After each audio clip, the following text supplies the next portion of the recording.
Hello students, welcome to Aarti education world. Dear students, इस video के अंदर हम आपकी जो 10th क्लास की सामाजिक विज्ञान विषय की वर्कशीट नंबर 32 आई है और जिसकी डेट है 17 सितंबर 2020, उसको पढ़ेंगे, समझेंगे और सारे प्रश्नों के उत्तर करेंगे।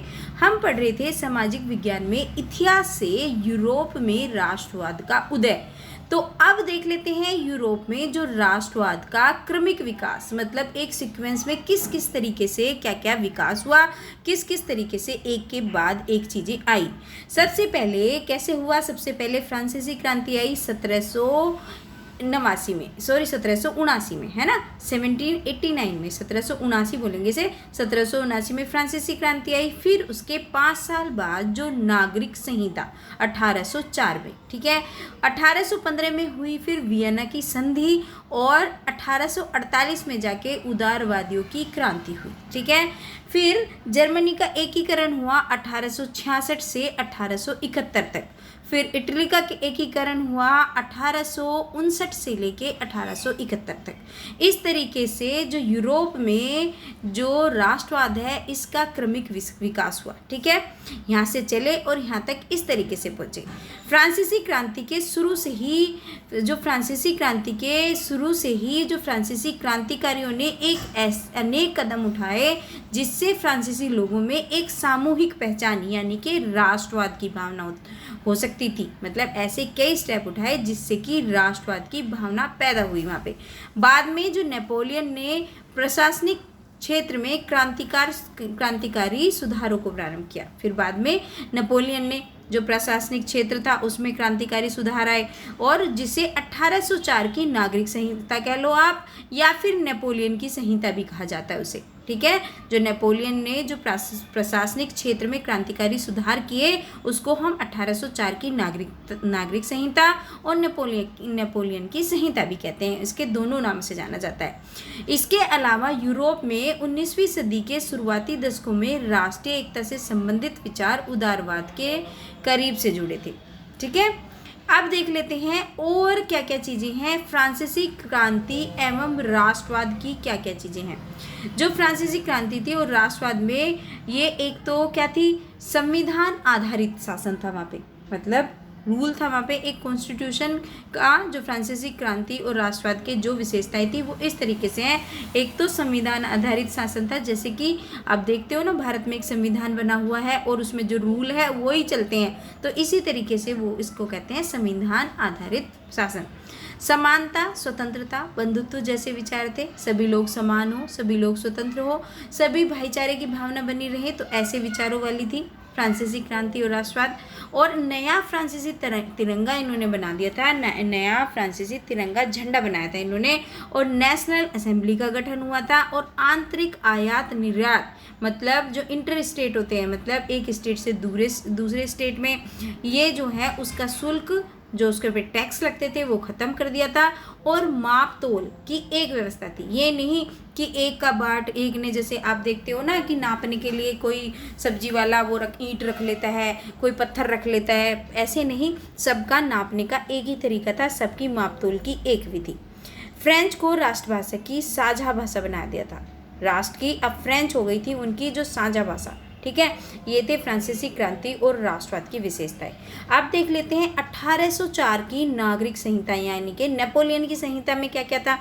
जन्म पर आधारित विशेषाधिकारों की समाप्ति हो गई थी। जब नेपोलियन की नागरिक संहिता आई तो उसमें जैसे जन्म से कभी विशेष बन जाता है ना, तो ऐसे खत्म हो गया था कि जन्म से कोई किसी को विशेष अधिकार नहीं मिलेंगे, बल्कि सबको इक्वल रहेंगे। कानून के सामने समानता और संपत्ति के अधिकार को सुरक्षित करा गया कि सब समान रहेंगे और संपत्ति का अधिकार को एक सेफ साइड ले जाया गया। और प्रशासनिक विभाजनों को सरल बनाया गया। जो प्रशासनिक विभाजन की एडमिनिस्ट्रेशन जो होता है कि कौन क्या काम करेगा, कैसे होगा, तो ये सब चीज़ सही बनाई गई। सामंती व्यवस्था को समाप्त किया गया। जो सामंती व्यवस्था जो पहले से चली आ रही थी, जो निरंकुशता का प्रतीक थी, उसको खत्म करा गया। किसानों के भू दासत्व और जागीरदारी शुल्कों से मुक्ति की गई। किसानों को क्या करते थे, भू दासत्व, मतलब लोग क्या करते थे, उनको दास बना लेते थे, या मतलब उनसे काम ही कराते रहते थे, जागीरदार और उनको शुल्क जो उनके ऊपर कर्ज लगा देते थे, इन सब चीज़ों से मुक्ति मिली। शहरों में कारीगरों के श्रेणी संघों के नियंत्रण को हटा दिया गया। जो शहरों में जो कारीगरों के श्रेणी संघों में जो नियंत्रण लगे हुए थे, उन सबको भी हटा दिया गया। अब आते हैं उदारवादी राष्ट्रवाद, जो उसके राजनीतिक व आर्थिक क्षेत्र में क्या था, उदारवादी राष्ट्रवाद, उसकी विशेषताएं देख लेते हैं। सहमति पर आधारित सरकार थी, राजतंत्र का अंत हो गया था। मतलब अब ये नहीं कि एक निरंकुश शासन चलेगा, राजतंत्र चलेगा, कि जो वो रूल बना देंगे अपनी मनमानी चलेगी। अब सबकी सहमति से होगा सरकार चलेगी, ठीक है। संविधान आधारित शासन था, मतलब कुछ रूल होंगे, उन्हीं को सबको मानना पड़ेगा, एक संविधान होगा। संसदीय सरकार या प्रतिनिधि आधारित होगी। संसदीय सरकार आप जानते ही हो, जो एक संसदीय सरकार होती है एक संसद के अकॉर्डिंग, और जो प्रतिनिधि आधारित उसका प्रतिनिधि चुना जाएगा, और वो प्रतिनिधि सबके मतलब जैसे एक रिप्रेजेंटेटिव जैसे क्लास में बना दिया जाता है एक मॉनिटर, और वो जो भी करता है मतलब एक पूरी क्लास को रिप्रेजेंट करता है।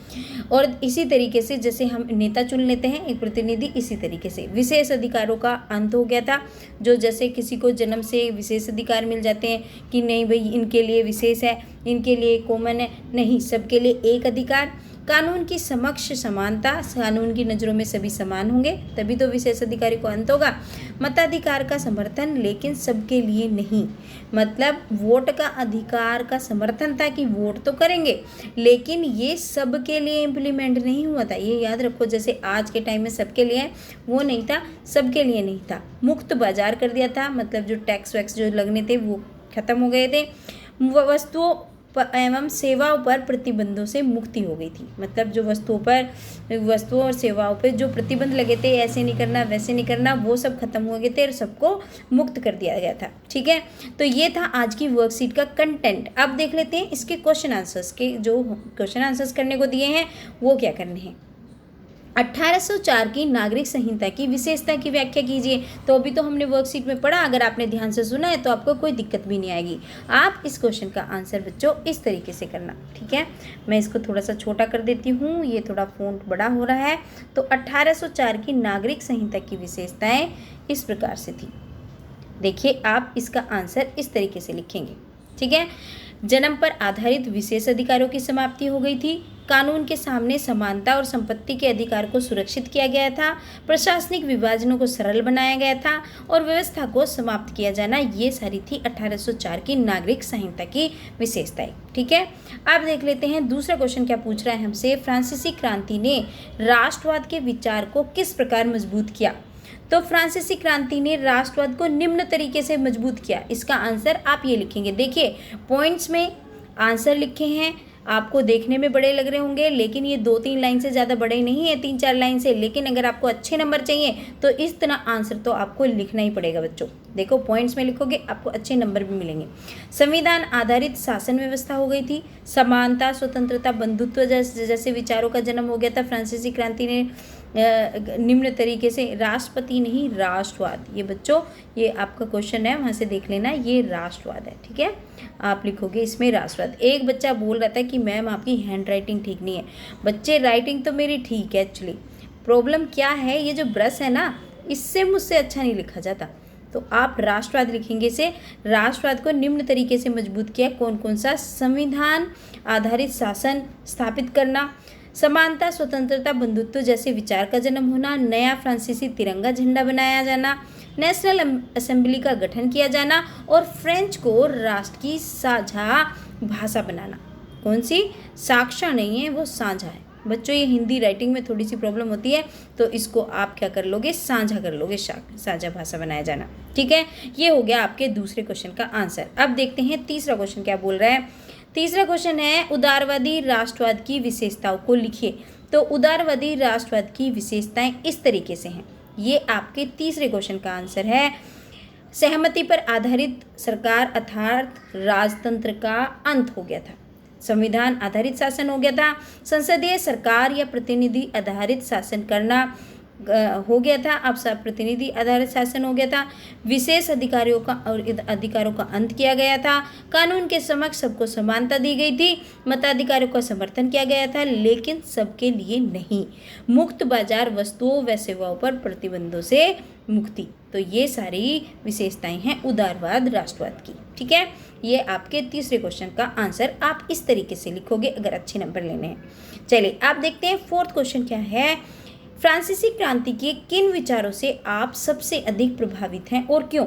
तो आप इसका आंसर बच्चों इस तरीके से लिख सकते हैं, क्योंकि इसमें आपका मांगा है इन्होंने, आपका क्या वर्डिक्ट है। फ्रांस की क्रांति से के समानता, स्वतंत्रता और बंधुत्व के विचार से हम सबसे ज़्यादा प्रभावित हैं, क्योंकि इसी विचार से फ्रांस में क्रांति आई और राष्ट्रवाद का उदय आया।